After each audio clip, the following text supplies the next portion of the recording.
My fellow citizens, events in Iraq have now reached the final days of decision.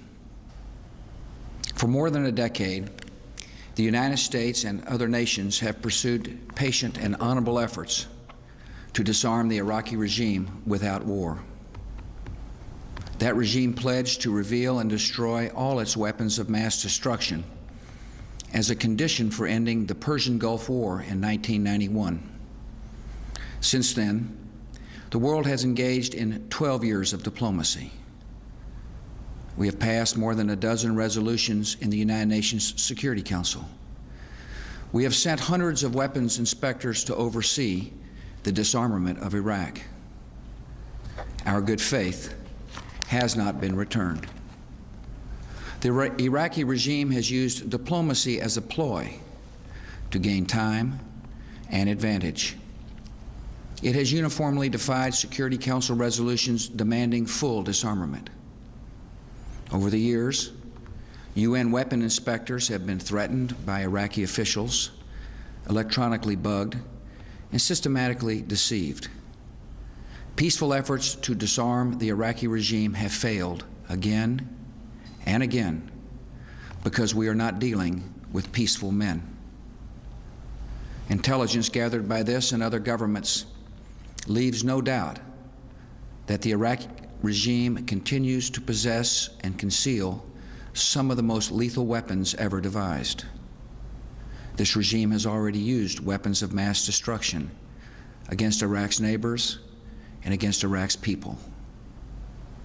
The regime has a history of reckless aggression in the Middle East. It has a deep hatred of America and our friends, and it has aided, trained, and harbored terrorists, including operatives of al-Qaeda. The danger is clear. Using chemical, biological, or one-day nuclear weapons obtained with the help of Iraq, the terrorists could fulfill their stated ambitions and kill thousands or hundreds of thousands of innocent people in our country or any other. The United States and other nations did nothing to deserve or invite this threat, but we will do everything to defeat it. Instead of drifting along toward tragedy, we will set a course toward safety. Before the day of horror can come, before it is too late to act, this danger will be removed. The United States of America has the sovereign authority to use force in assuring its own national security. That duty falls to me as Commander-in-Chief. By the oath I have sworn, by the oath I will keep. Recognizing the threat to our country, the United States Congress voted overwhelmingly last year to support the use of force against Iraq. America tried to work with the United Nations to address this threat because we wanted to resolve the issue peacefully. We believe in the mission of the United Nations. One reason the UN was founded after the Second World War was to confront aggressive dictators actively and early before they can attack the innocent and destroy the peace. In the case of Iraq, the Security Council did act in the early 1990s.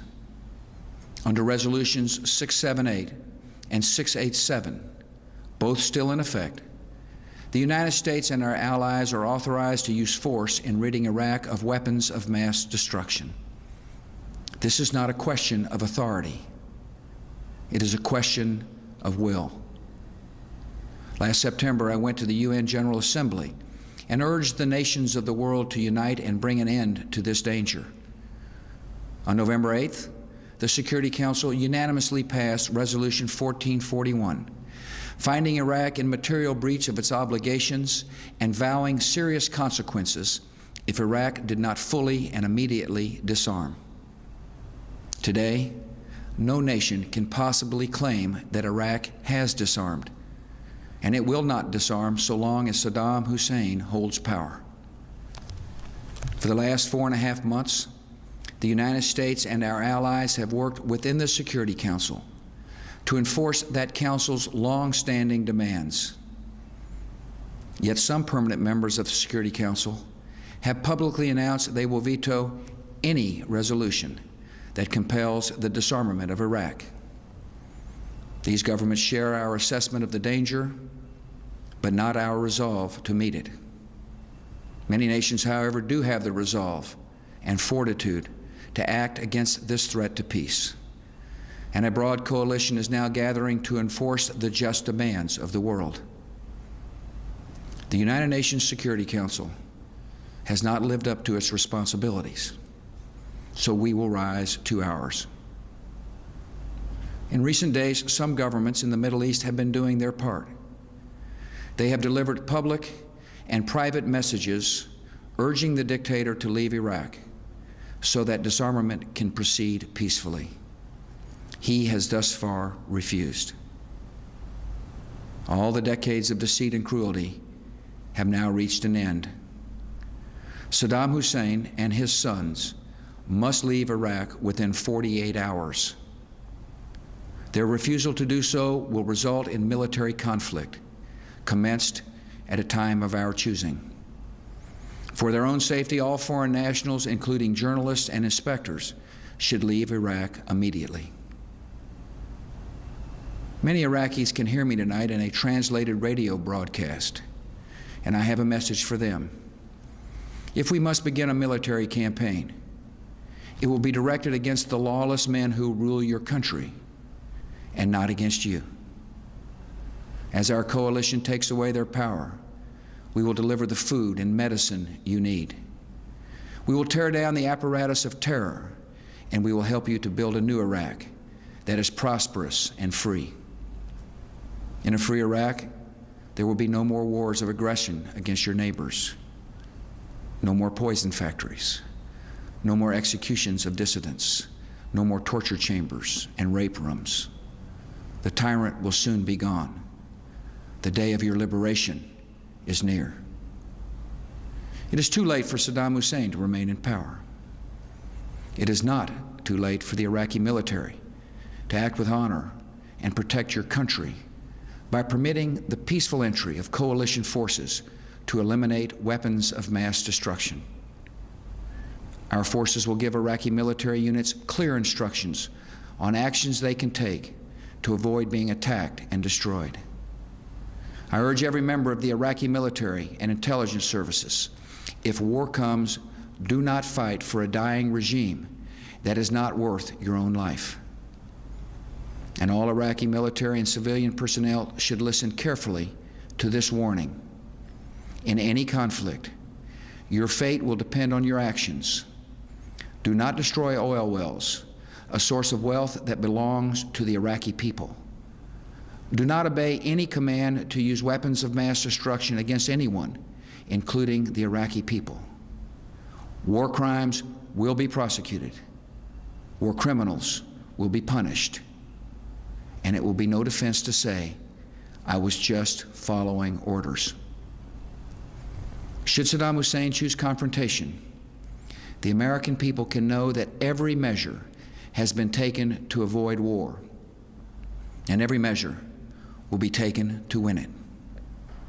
Americans understand the cost of conflict because we have paid them in the past.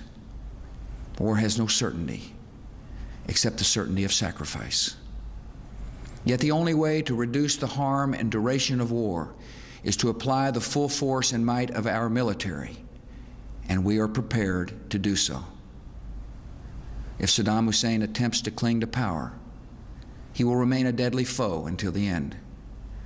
In desperation, he and terrorist groups might try to conduct terrorist operations against the American people and our friends. These attacks are not inevitable.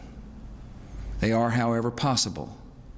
And this very fact underscores the reason we cannot live under the threat of blackmail.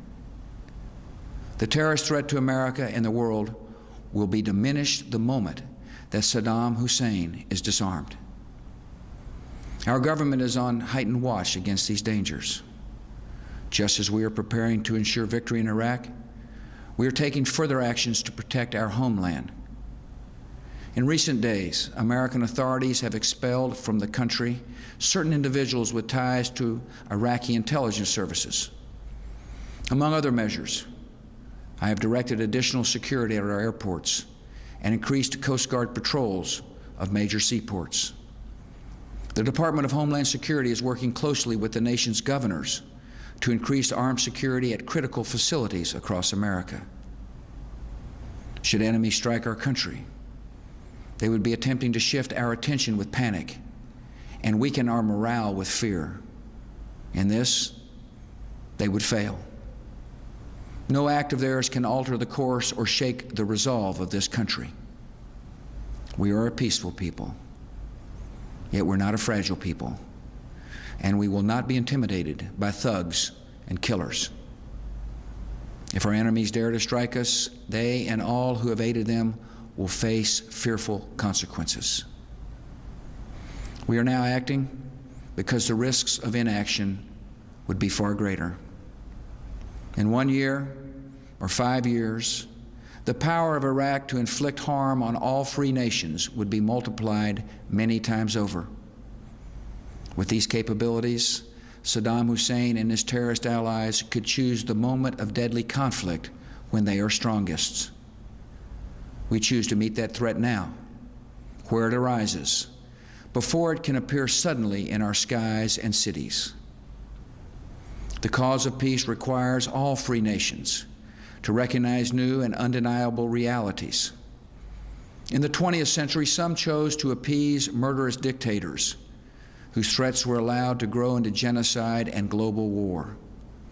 In this century, when evil men plot chemical, biological, and nuclear terror, a policy of appeasement could bring destruction of a kind never before seen on this earth. Terrorists and terrorist states do not reveal these threats with fair notice in formal declarations. And responding to such enemies only after they have struck first is not self-defense, it is suicide. The security of the world requires disarming Saddam Hussein now.